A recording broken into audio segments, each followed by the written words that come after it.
Welcome to the You Seem Great podcast. I'm Becca, a former therapist turned date coach. And I'm Talia, founder of a leading matchmaking company.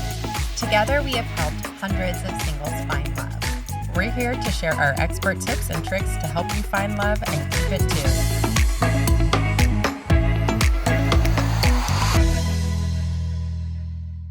Hi, everyone. Welcome to You Seem Great podcast remix.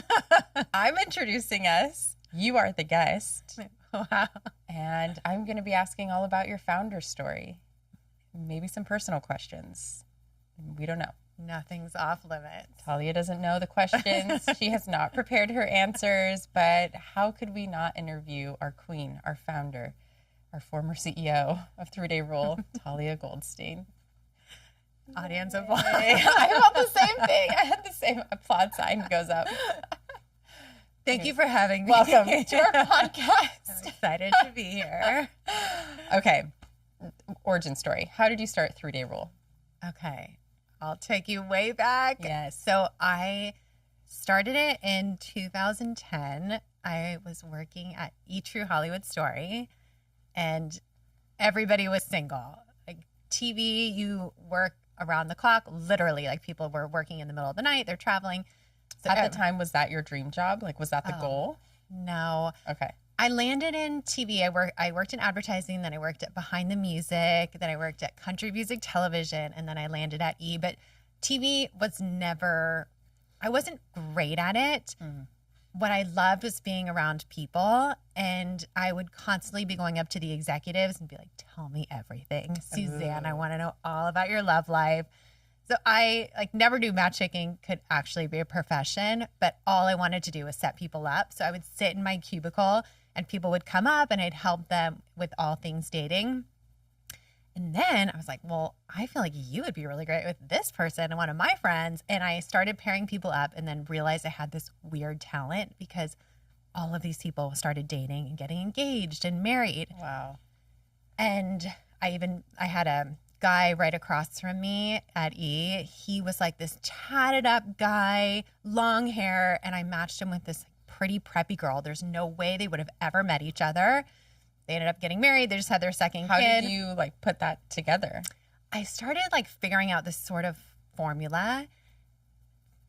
First of all, they would tell me what they were looking for, but I could tell that wasn't really what they needed. And especially in this one girl, she said to me, I want a Jewish finance guy. And she was a little bit preppy, but then as I asked more, how about a tatted entertainment dude? That's not Jewish. Yeah.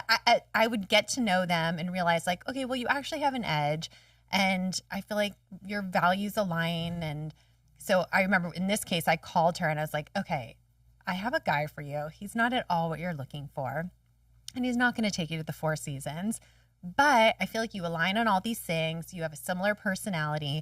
He will be so fun. He'll take you to concerts. You'll go golfing. Are you up for it?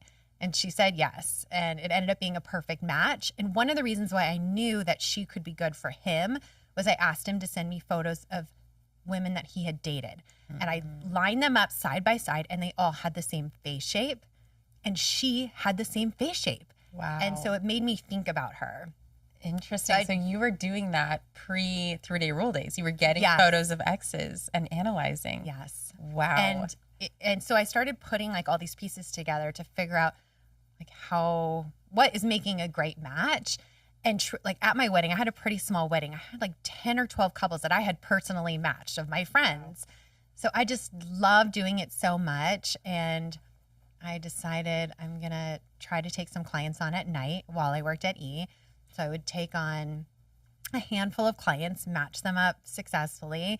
And then eventually I had the courage to leave True Hollywood Story and start my own matchmaking company. Wow. Okay. So then how did you transition? What did that look like to go full-time matchmaking? Yes. Well, I had a business partner at the time, and it's kind of a funny story on how we met. We had a third mutual friend. And we had never met before. We were all going to go see the movie Borat. But the mutual friend bailed, and she's like, I think you guys should just go and meet on a blind date. We had never met before. So we're like, all right, fine. So we went on a blind date. We went to go see Borat, and we totally hit it off, and we decided we were going to start this company together. she was an attorney at the time and she couldn't leave her job full time. But I took the leap first, and she stayed as an attorney and worked at night. And what the company was to start is different than what it is today. It started as a city search for women. So you would take a quiz, you'd figure out what your guy type is. And we had like 60 different types. You like the jock, you like the intellectual, you like X, Y, and Z. And then it would show you all the bars in LA that specific type goes to. And the point was to save women time so they didn't have to run all over looking for guys that weren't their type. Wow. Okay, wait. This is based on like personal research? Yes. Okay. We had gone to like all these bars all around Los Angeles. And we're like, okay, you like the entertainment guy? He's at the Village Idiot. You like so-and-so? He's at Bar Lubitsch. And we like did all this research. Yeah. So it started that way. And then we would blog. And then I started taking on some clients. Then 3-Day Rule actually became what the league is today. It was an exclusive online dating site. So we were matching people up, but we weren't accepting everyone. And that was the concept that we brought to Shark Tank. So we went on Shark Tank with a little bit of a different company. And it's such a long story about Shark Tank, but the interesting parts, we turned it down. They asked us to come on, and one of our investors said that he would pull his investment if we went on the show because for some reason he didn't want to be associated with Mark Cuban. Wow. So we turned it down. And then the night before they were filming, they called us and they said, we really want you on the show. Will you please come on? If not, we'll invite another dating company. And so we had this game time decision where we just said at the last minute, screw it, let's go. Wow, despite what your investor wanted. We just decided to take the risk. And it was like 6 o'clock at night. I went to go meet my old boss. I had to buy all the stuff for the table, you know, that you had to like do a whole table. Yeah. And Val, my former business partner, she had to go buy a dress. And it was so frantic. And we showed up the next morning at 6 a.m. to film. I was 9 months pregnant. Oof. And absolutely enormous and sweating through my dress. And I sent her out without me. I chickened out at the last minute. I was like, you got this, girl. I'll be your phone a friend. Oh, my God. Divorce. I would divorce you there. She nailed it. She was an amazing public speaker. She did such a great job, but she was single. And they said on the show, never trust a skinny chef and never trust a single matchmaker. Oof. How, Total who burn. said it? Was it Mark Cuban who said it? What's his name? Damon? Oh, yeah. And Barbara thought that she was too much like giving an MBA presentation. And I think none of them were single and they didn't really understand the pain point. Yeah. And meanwhile, I'm backstage, like so married and pregnant. Also, it doesn't matter. We have the most amazing matchmakers that are single and they crush it. It doesn't matter if you're single. Funny thing, like they know the game. They know the game. Yeah. So we did not get funding. But the night it aired, 10,000 people signed up for the site. So there was obviously a need. It was totally worth it. They've aired that episode at least 30 times. Wow. And I'm so grateful I did not go on with my sweaty pits and full. Oh my gosh. Okay, wait. And did your investor pull out? He did not pull out. Wow. In fact, he doubled down and he gave us more money in our second round. Ooh, he's like, I like a ballsy girl. Totally. Wow. Okay. So How had you been worked getting out. Investors at that point? Just like pitching to different people? Pitched to different people, but that was so brutal. There were very few female founders at the time. Yeah. So we would be going to these conferences. There were like 3 women and 500 men. Yeah. So not True only nightmare. that, it was a nightmare. Yeah. I also was pregnant. And at the time, I read this blog by a very prolific angel investor in LA. And in the blog, he talked about how he didn't give funding to a woman because he feared she would become pregnant, something like that. So I read the blog and I thought, there's no way I'm telling anyone I'm pregnant or nobody's going to give me money. So it was midsummer. I decided I'm going to hide my pregnancy. I'm going in like trench coats, like giant sweaters to these meetings. And we end up raising the round. And then later, I told the investors that I was pregnant. And one investor, it's been a while now, so I have to remember this exactly how this happened. But I met him at Literati Cafe, and he had not seen me pregnant. He was one of my advisors. And when I saw him, he looked like a train had hit him. Like, he was in shock that I was pregnant. So later that night, I called him and I said, hey, it was so good to see you. When I ran into you, I noticed that something like was off. Are you okay? And he said, I had a negative visceral reaction seeing you pregnant. And I thought to myself, how can a pregnant woman run a company? Ooh. And then he said, and how can a pregnant woman run a dating company? And that was so shocking to me. Just came out and said it. He just came out and said it. It was like helpful to hear his real reaction. So fundraising, that was round 1. And then I raised another round and I was pregnant again because I have the worst timing ever. And this time I decided I'm not going to hide it. I'm going to rock my belly. Yeah. And it was rough. It was not easy. I had male investor asked me to stand up and twirl around and show my belly. Yes. Like really pretty nightmare stories, fundraising pregnant. I did not raise. Some people would say, I'm interested, have the baby and then call me because I think they thought I wouldn't. So I had the baby. I strapped on this contraption that they give you in the hospital to like get all your organs inside your body. Yeah. And I finished the round. But it was rough. Yeah. Okay. So how did you mentally sustain that? Like, what was your mentality going through all of this? How did you still think it was worth it? Like, how were you not resentful of the process? How did you get through that? I think that I have like a bit of an athlete's mindset where I'm like, just get to the finish line, like whatever it takes. You do, like I probably messaged you when I was giving birth. I was like still emailing in the hospital. Yeah. Like just get the job done. So I feel like as a founder, but just in life, I'm focused on like whatever is the next step.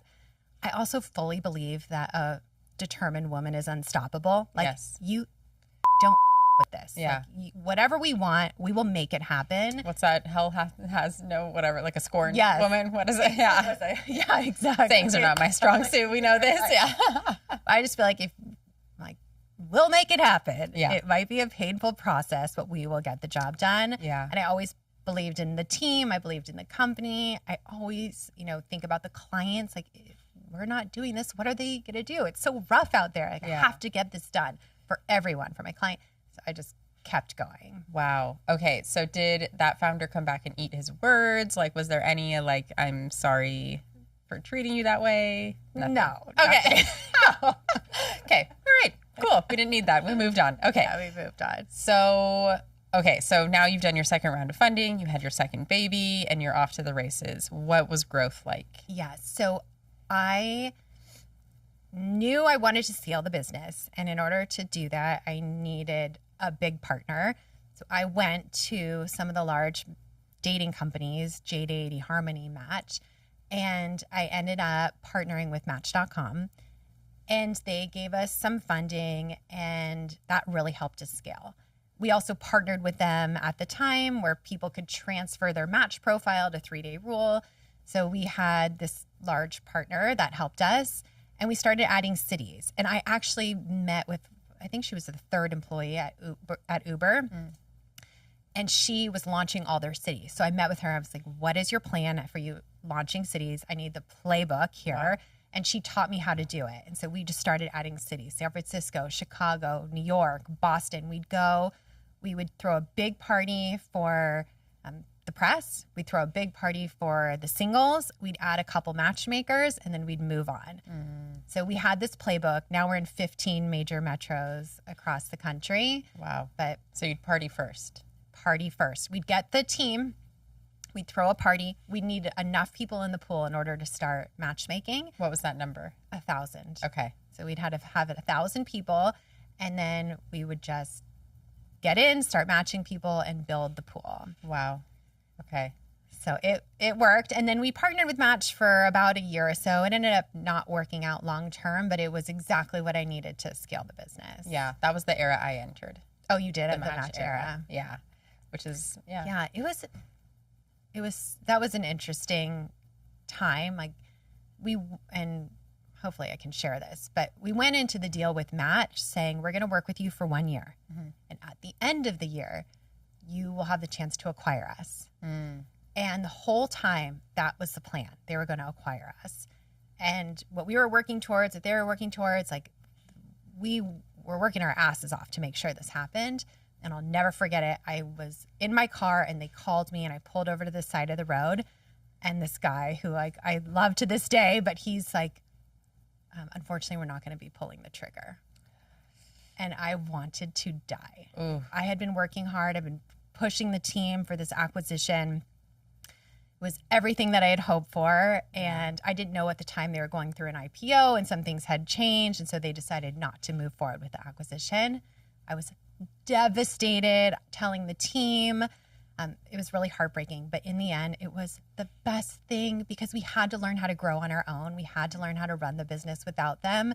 And ultimately, we weren't meant to be there. Yeah. And we're doing so many like bigger, better things now. Yeah. But it's hard to know in the moment. It's like dating. If someone breaks up with you, you don't know what's out there. But it ultimately was the best decision. Yeah. For us. Oh, that would have been so brutal though, because like you said, you're an athlete, you wait Yes. for the finish line. And I've seen a few times where you think you're working towards a finish line and that finish line gets moved or changed. Yes. And that is the only Talia that is an unhappy Talia. 100%. When that goalpost gets changed, Yes. like you really, that's your, like that one is a dagger for you. It's like ultimately use the fire for Yes, you use it something for good. positive. Yes, for sure. But To be clear, a rageful Talia is the most productive Talia. It's not scary, but it's there. It's like the only time that you're really active in that way. I will like accomplish whatever the goal is. Yeah. Okay, so at this point, you're managing a team. Are you still also actively matchmaking? At that point, I was not. I was mostly running the business. And throughout this whole time, fundraising, running the business, all of that, I'm still very much in the weeds of matchmaking because that's the thing I love. But I was running the business, which is like isn't as fun. You know, you start a company because you're so passionate about it, but as the company grows, you do less and less of the thing that you love to do. Yeah. So then eventually I sold the company to an investor and he came in and he became CEO. And then I was back to doing what I love, which is talking to singles every day and helping with the matchmaking. Fast forward 5 years, I met another great entrepreneur who's been in the dating industry as long as I have, and I convinced him to buy the company from the original investor. Yeah, who I think he was never in it for long term, right? His was the original guy. Right. Yes, he's a successful entrepreneur, and so he was waiting for the right buyer. And this new CEO came in, partnered with a great private equity firm, and bought out the original investor. And so now we have Adam is our CEO. Yes, shout out to Adam. Shout out to Adam. And it's so fun because he knows what he's doing. He's been in dating and it's just a really exciting time. We're growing. We're adding coaching. We added an app. Yeah. And so it feels really fun. Yeah, this definitely feels like the most momentum 3-Day Rule has had in quite some time. Yes. Like it feels like we just had a huge growth spurt as a company in the last 2 years since Adam has come on. Actually, yesterday he mentioned on our call, since he came, we hired 24 people. Yeah. Yeah. That's a lot. It is a lot of people. Little matchmaking company. Yeah, the little matchmaking company that good. Yeah, I know. I joke I feel like we're a cat. We've had 9 lives. Yes. It's crazy. It is true. So how did you always envision 3-Day Rule fitting into the matchmaking landscape? Like what did you want 3-Day Rule to be known for and different than the other matchmaking companies that already existed? I guess I didn't really think about it when I started. I just wanted to help as many people as I could. And it's probably the same. Like it's so rough out there. And so the way I think about our company, first, we're boutique at scale. So we operate like a small mom and pop matchmaker. Like we take on a small number of clients at a time, but we have so many resources. So like we're boutique at scale. And then there are a lot of mom and pop matchmaking companies. They're amazing. I work closely with them. They're just smaller. They have a smaller pool. Yeah, usually like one city, one matchmaker. Exactly. Yeah. Like they take on one demo. So I also think we're sort of modern matchmakers. Like a lot of matchmaking, old school matchmaking focused on like older wealthy men looking for young women who wanted an older wealthy man. Like that's sort of old school matchmaking. We're modern matchmakers. For the most part, we're matching equals. We work with men and women. My goal is to help as many people as we can at every stage, whether you're single or now, even if you're in a relationship, we can do coaching with you. Yeah. Yeah, it really is like matchmaking for the everyday person. Yes. And that includes like, very elite, like high in their profession, but just the person who wants to like be matched with a genuine, true connection rather than in those maybe, stereotypical connections that sometimes Or like more find. transactional. Yes. Yeah. We're like trying to match like true partners. Yeah. Yeah. What has been your favorite era of 3-Day Rule? Oh my God. Well, I love this era. Like I love working with you on the podcast. That's right. Shout out. Thank you. So I feel like this is really fun. I also loved OG 3-Day Rule. Yeah. Like the original team. Kelly, who's still on our team 16 years later, we worked from her house, from her living room. Wow. Katie, who was an original member, she's now running this huge company called Belly Welly. Yeah. Yeah. That OG era was so fun. It is very challenging to run a startup. Mm-hmm. And I am fully convinced it's only worth it if it's fun.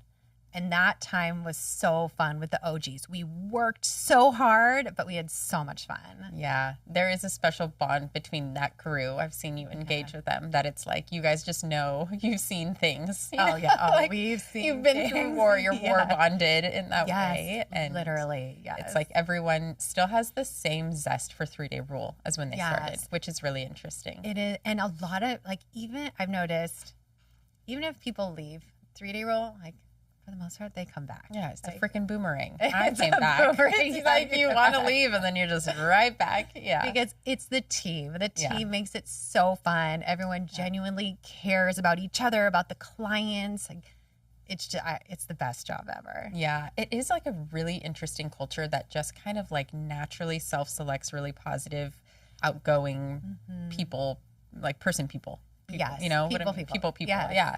Like it's just, you just know when someone like fits the vibe and you click and then it's like, great, welcome into the family. And then you go fast. Like I remember starting 3-Day Rule. It's just like, you go, Day one, you get presented a client and you're like, I guess this is it. I'm going to try to change someone's life right now.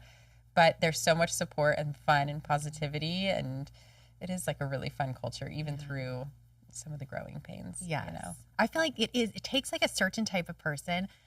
It is emotional. This job is emotional. We're dealing with real humans going on dates, and it's a lot of ups and downs. So everybody has to be able to ride the wave of emotions while taking it seriously and also having fun. Like, it's, I don't exactly know how to explain it, but it's like we've been through a lot.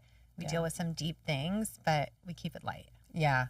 I would say that's probably, if I could imagine, it's the most surprising thing for people to learn about what it's like to be a matchmaker and work in a matchmaking company is people always say like, you have such a fun job. It's so light and easy, but it's like, you feel the intensity of when somebody's not having a good date or when somebody's going through a struggle, just was broken up with, like you carry that with you. I'm in this 100%. Weird phase of clients breaking up and I carry them with me. Like I think about them every day. I'm, always kind of, having that with me. So, and I think that's how a lot of us are. We just keep the people with us. You are such a connector.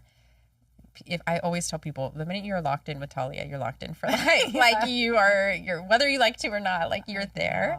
It's so true. It's just as great as it is hard sometimes, 100%. Yeah.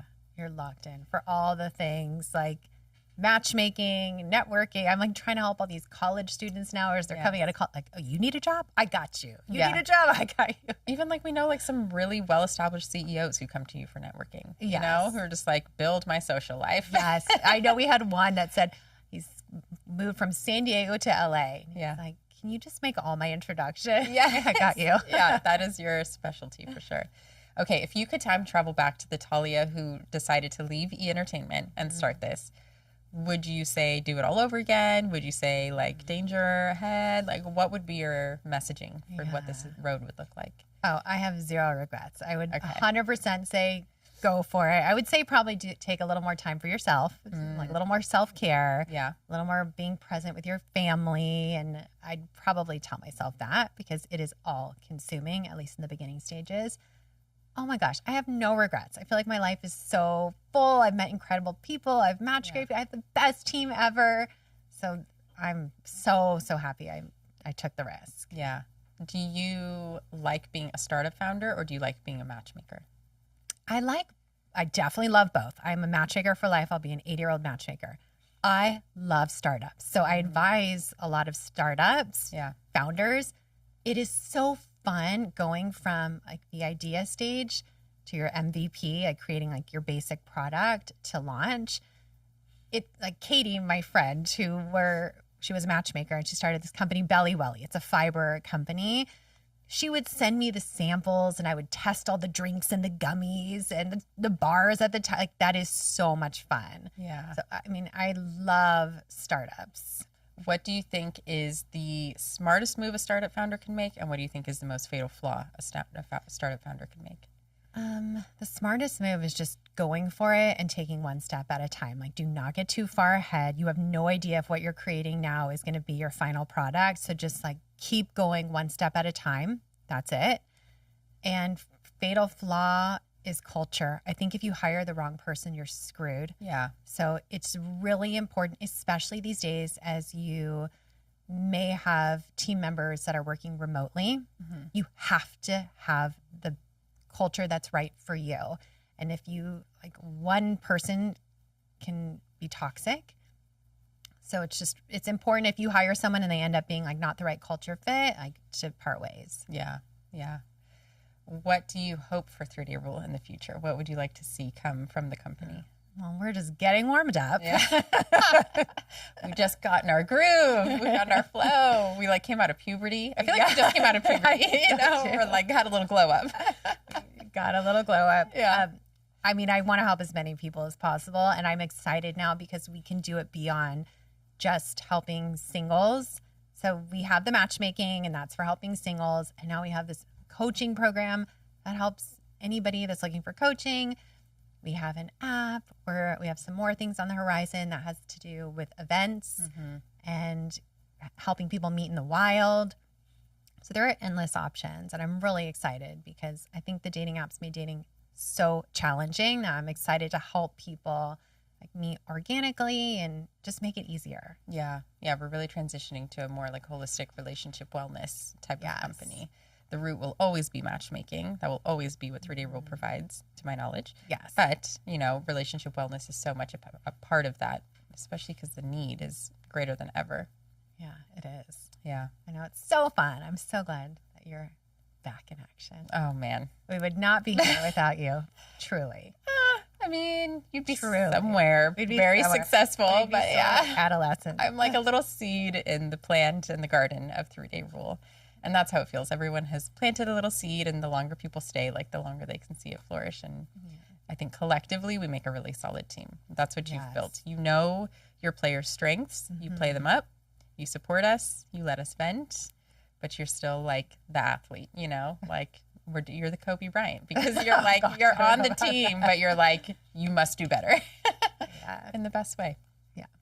I actually want to ask you a couple of questions about like matchmaking and your matchmaking like telepathy skills. Okay. Wizardry. What do you feel when you know you're looking for someone's match? Like, what are you attuning to? How do you know when you've clicked into something that could be potential? Yes. Okay. So first I'll say I never fully know. If I'm pairing someone up, like I have so many success couples that end up married, and I'm never 100% sure when I'm putting them on the date, but I can get a feel, and it's based on their energy, how they're talking to me, what their values are, like what they're talking about are their core values. Their timeline is a huge one, making sure their timelines align. And then I always ask to see people who they find attractive, so I know if they'll find this person attractive. So I feel like if the attraction, the core values, the personality, there's just something in the energy, if that all lines up, then it's worth them meeting. And that's what I'll almost always say to someone is, I have this great person for you. He or she is worth meeting. Yeah. I don't know if it's your soulmate, but they're worth your time. And then it's really up to, then we'll see if the connection's there. So all the people that came back and said, ultimately they got married to their match, like they usually came back and said, like, you were right. Yeah. We had a really great time. They were so kind. I'm excited to go on a second date. You are particularly good at that because I feel like when you meet a client, you will say to the matchmaker, they just need this type of person. You need to look for this type of person. Yes. Like you almost know right away when you talk to someone. Really there's just, for some reason, I understand that completely. I'll talk to someone and I'll go, I know that type. Yes. Now I know what to look for. I talked to someone the other day and her type is different than most of the people we're looking for. Yeah. I'm like, I know exactly that guy. I know exactly where he goes. He tends to be a very successful founder. He tends to do X, Y, and Z. Now we just have to find him. Yeah. You are better at that than probably anyone I've ever met. Because when I was in my matchmaking days, I would get lost sometimes of like, what are we looking for again? Like, what is do I prioritize humor? You get a little bit lost in the details of what the client is asking for. Because the client knows what it feels like, but they don't always know how to communicate it. But you can capture that feeling and be like, yes, it's in this person. Yes. That feeling exists in this type of person. Yeah, I definitely can understand like the prototype of what we're going for. Okay, Yeah. it's this family guy that grew up in this way, and so yeah. Then I can read between the lines. I know you're saying this one thing, but I know this is actually what you need. Yeah, yeah. Do you feel like there is a perfect client for matchmaking or a client that's not suited for matchmaking? Well, the best clients come in open-minded. Like they're ready to learn, they're ready to grow. They know they don't know everything. Those are the best clients. And they're ready for the journey. The clients that I have the hardest time with, and I've worked with some of these I really had to learn this the hard way. They're convinced they know exactly what they're looking for. And often the things they're looking for are things that don't matter. Like what? Like they need to make X amount of dollars. They need to look exactly like this. They need to act this way. They need to have gone to an Ivy League school. They need X, Y, and Z. Like they're looking for these superficial things that are not really going to matter in 20 years, but they're fixated on that because their parents told them that's who they need to marry, or they saw, I don't know, they have some vision of it. Those are the hardest ones because often they won't even meet anyone I present. I'll present someone that's like, this is the most amazing guy. I met him. He has all these qualities. He's what you're looking for. And they'll immediately say no. Yeah, because there's like one minor detail that's off from the vision. Exactly. It's like, no, he went to Brown and that school's not good enough. Yeah, we've definitely gotten that before. Yeah, interesting. Okay. So we try not to take people on that we can't deliver. Like part of our job is to meet someone and decide whether or not we can deliver. And so we'll only work with people if we feel that we can have success. Yeah, I think that's also another difference with 3-Day Rules, like the integrity of what it's like to even vet to see if you could be a client. You know, it's a big vetting process. Yeah. Okay, and I've talked about this on a different podcast with you, but I have a very clear knowing when somebody has met the person they're going to marry. I just know it with certainty. You have a very clear knowing of when somebody is ready to meet their person. Yes. What does that look like? How do you know? Yes. Okay. It is. I know. I really can feel it. And it's hard to explain, but for the most part, it ends up being people who have done some work. They have like paid their dues in dating. Like they've learned these sort of hard lessons and they're coming looking for the right things. So like we literally had an engagement yesterday. This couple that I spoke to this girl on the phone and I could just tell she was ready. And I was like, you're ready. Let's do this. And she met her guy through us. He was another client and they just got engaged. But another girl comes to mind too. I met her and I ended up meeting her for coffee because we were local. And she looked at me and she said, I have been a bridesmaid in 16 weddings. It's my turn. Ooh. And I was like, you're right. It's your turn. Let's just do it. I could just feel it. She had done the work. She'd done all these things for her friends. Like it was her turn. And I matched her and she got married and they've had a couple kids now. So there's just something I can tell they're ready. Like they sort of like have released something. I don't know how to explain it. Yeah. They're like, I want to meet the right person. They're looking for the right things and it's time. Yeah. That's so interesting.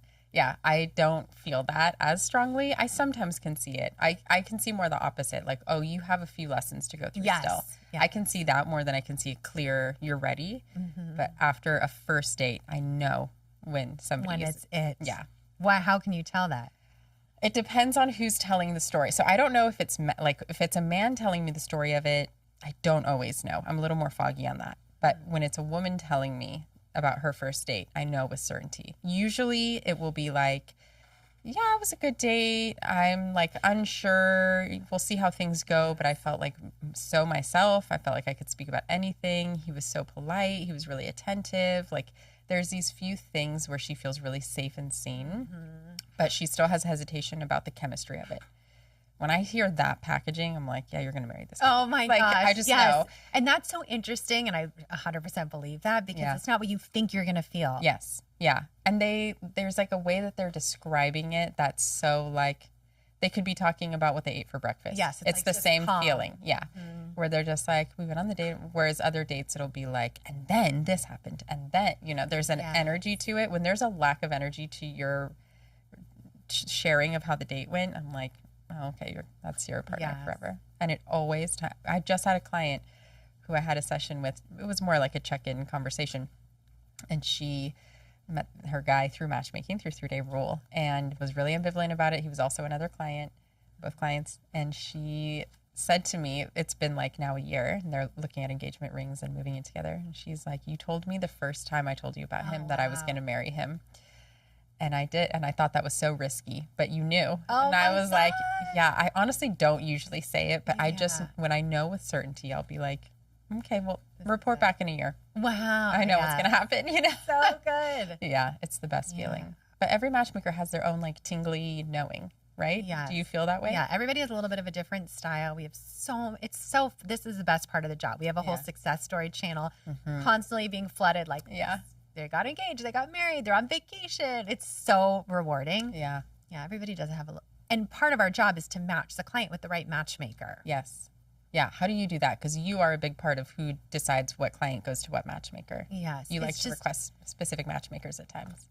Yeah, a lot of times I do. I mean, anyone that I speak with, I'm matching the client with the matchmaker based on their vibe, like who I think they'll get along with, who they'll have fun with. Like you have to work together as a team.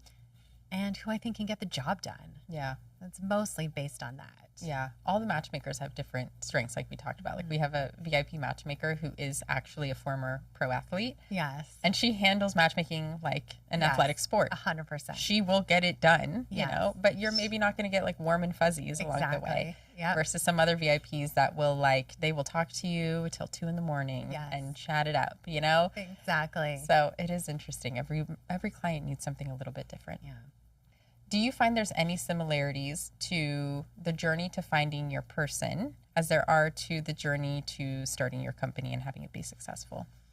Well, I think there's only one similarity, and that's being proactive. Otherwise, I feel like the journey to starting your company is like full force determination, and I feel like the journey to finding your person is like more of a release, like more of a interesting working on yourself, inner self, like making sure that you're magnetic and being proactive, like hiring a matchmaker, doing the right things. But it's less about trying to control the situation.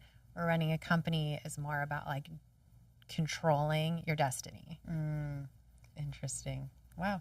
Which I think is why partially a lot of founders, CEO types crush it in work, but struggle in dating. Yeah. Because it's two different skill sets.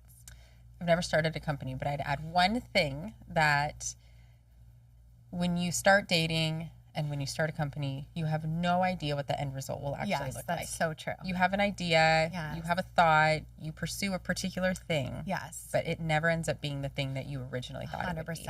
And it's really about the journey. Like, you just have to like enjoy the journey. Yeah. All right. Well, there it is. Yay. The inside thoughts from the CEO, founder, Talia Goldstein. Oh my gosh. Thoughts on business, love, etc. Okay, that was not as painful as I thought it would be. Good. Yeah, you crushed. Should I wrap it?